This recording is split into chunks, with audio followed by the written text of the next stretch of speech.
ইয়া আল্লাহ মাবুদ, শুক্রবারের দিন আপনি মসজিদে যাইবা, জুম্মাবারে গিয়া মসজিদ ও জুম্মা ফরাত গেলা নিনা, ওই যে স্পন্সর কোম্পানির অ্যাডভার্টাইজার গুদামও আমাই গেলে বোঝা যায় না। প্রত্যেকটা ইয়ং ফুয়াইন যারা দেখবাই সামনের খাতারও ফিসের খাতারও ডাইনে বাউয়ে বেশিরভাগ মানুষ ওখানে দেবা তার ফিসে লেখা ও আর্জেন্টিনার গেঞ্জি কিনতে গেছে, সেও ব্রাজিলর, সেও লেখা রুবেল 33, রুবেল 42, সেও লেখা অমুক গুঁড়া মশলা, সেও অমুক কোম্পানি, পিকনিক থেকে বনভোজন, অমুক গ্রুপ, তারা আর ফিসের অ্যাডভার্টাইজার তালে। চিন্তা করো কাছে শুক্রবারের দিন আপনারা যারা নামাজে যাইবা, যারা ইয়ং যুব সমাজ আসেন বা বয়স্ক যারাও আসেন, চাইলে আপনারা সুন্দর পাঞ্জাবি পিন্ধে দিতে পারেন। সুন্দরটা হোক না অসুন্দর একটা পাঞ্জাবি পিন্ধে দিতে পারেন, অসুন্দরটা হোক না পুরানো একটা পাঞ্জাবি পিন্ধে দিতে পারেন।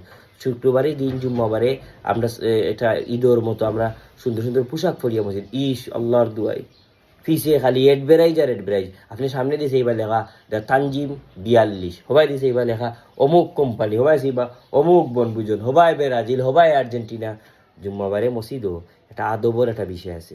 আমরা অনুরোধ করবো যারা আমরা ইমাম সাহেব হলে যদি একটু ঘোষণা দেন যে জুমাবারে মসজিদগুলাত যাতে সুন্দর সুন্দর কাপড় ফিন্দিয়ে যাওয়া সুন্নত ইকান বুঝতে, এই যে এডবেরাইজের কারখানা তামাইলা না জুম্মাবারে নমাজ গেল আল্লাহর দুয়াই কোনটা বুঝার উপায় নেই।